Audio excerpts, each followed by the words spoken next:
Baik lagi bersama saya, Abiyu, The Aktual. Bersama saya, Lim Swiking. Nah, di konten LOL.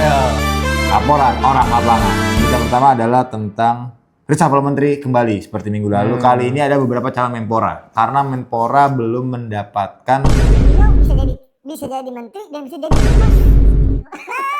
Hemat lah. Berita kedua ada kasus musilasi terkait pacar yang gak tahan sama kelakuan pacar perempuannya. Karena diduga beliau terlalu demanding pada akhir-akhir belakangan. Tapi itu dapat dari mana? Dari beberapa yang gue baca ya, semoga kalau salah tolong komen di bawah ya. Karena beliau sudah Buffalo Gathering selama 5 tahun. Nah, kemudian di akhir-akhir ini kehidupan sang perempuan menjadi lebih hedonis. Beliau menuntut beberapa hal-hal yang tidak bisa digapai oleh pacarnya yang kebetulan kerjaannya Sandiaga Uno. Oh, jadi alias ojol. Katanya peaknya adalah ketika beliau capek-capek kerja pulang malam nih. Gara-gara nggak dikasih permintaannya, dikunciin di luar beliau. Dikunciin. Jadinya mungkin emosi yang menumpuk karena kok jadi hedon, kok minta ini minta itu. puncaknya dikunciin. Akhirnya pada malam itu cekcok. Mutilasi. Langsung dia dicop-cop.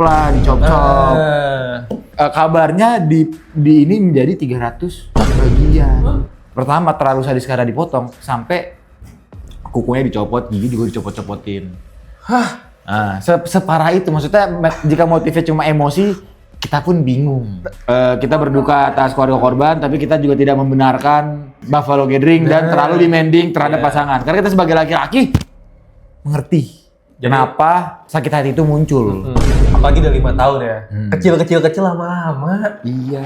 Dipotong. Iya. Berita ketiga atau berita terakhir ya? Terakhir kan ya? Benar, berita favorit lo nih. Kita lanjut lagi ke pemerintah kita. Nah, dengar-dengar tadi pengen ganti jadi LOP. Laporan orang pemerintahan. Trigger warning, berita ini mengandung gambar yang mungkin membuat Anda merasa tidak nyaman, mual, dan epilepsi. Jika pemirsa merasakan gejala tersebut, segera mandi kembang 7 rupa dan menghubungi dukun terpercaya. Gimana berita pemerintahannya? Buat antum yang menonton video ini yang punya kendaraan, pasti sedang sulit mencari BBM pastinya. Apalagi kalau antum jagoannya si kuning itu atau si hijau itu atau si biru aman. Si biru aman. Di backupnya sama karena si biru dimiliki sahamnya oleh si presiden itu. Nah, tapi ada kebijakan dari Menteri SDM yaitu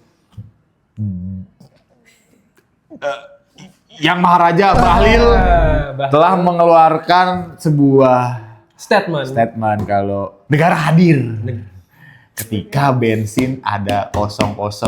Tapi yang bikin gue kesel tuh ya, sebenarnya mungkin quotes negara hadir itu nggak menyinggung. Cuma banyak berita tuh yang menggabungkan quotes negara hadir sama foto beliau. Damn! Harusnya kan kasih peringatan dulu. Trigger warning. Kayak gitu kayak, tolonglah.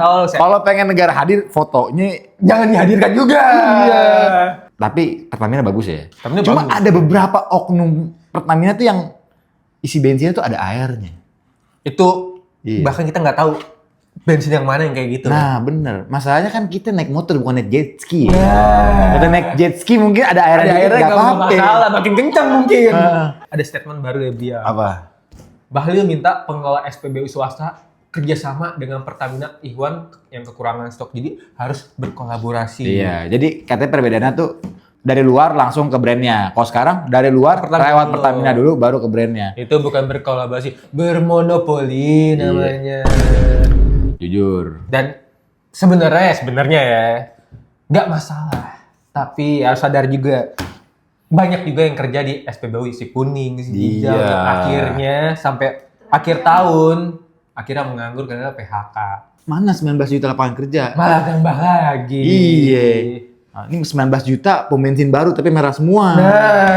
Tapi kalau emang pengen merah semua, tolong tiap pom bensin bisa kris dong.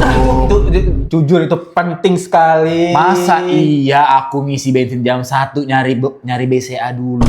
Masa di mobil saya ada ATM. Kita udah jarang yang namanya bawa cash. Iya. Masa sudah cash kacanya nggak dilap. Masa isi bensin kayak isi bensin di Madura, masa guys? Madura juga bisa crash sekarang. Iya, Bisa crash sekarang. Madura bisa kris sekarang. Dan juga tolong perbanyak yang punya negeri, karena swasta itu tuh kayak kamar mandi lebih kotor. Maksud dari swasta gini, jadi Pertamina itu punya perorangan sama punya negeri. Perorangan bisa beli. Info nih, untuk kalian membedakan yang perorangan sama yang negeri dari kode di pom bensinnya. Kalau negeri itu 31, swasta itu 34 depannya. Silakan ramaikan 31. 31 tuh rame. Kita bisa ngelihat kelayakan pom bensin itu bagus apa enggak dengan melihat pertama, apakah banyak angkot ngisi di situ. Ketika banyak angkot ngisi di situ, insya Allah itu berarti bensinnya bagus dan bensinnya tuh sesuai takarannya. Ilmu lagi nih tukang angkot. Bener, ilmu ya dari sopir. Kedua, apakah yang jaga pom bensin pakaiannya lusuh apa enggak? Kalau lusuh dipastikan pom bensin nih jelek. Karena berarti nggak untung, jadi nggak pernah ganti seragam. Ini real. Dan terakhir, kamar mandi atau musolanya jorok apa enggak? Nah itu jadi indikator bagus atau enggaknya. Nah biasanya kalau yang punya negeri itu lebih bagus, tapi nggak menjamin ya. Nggak menjamin juga ya, swasta juga mungkin ada beberapa yang orangnya apik jadi bagus juga. Jadi ya lebih bagus kebanyakan yang negeri ya. Iya negeri. Tapi lebih bagus lagi kalau swastanya Shell. Nah, si kuning. Kuning itu. Karena si kuning ada poinnya. Betul.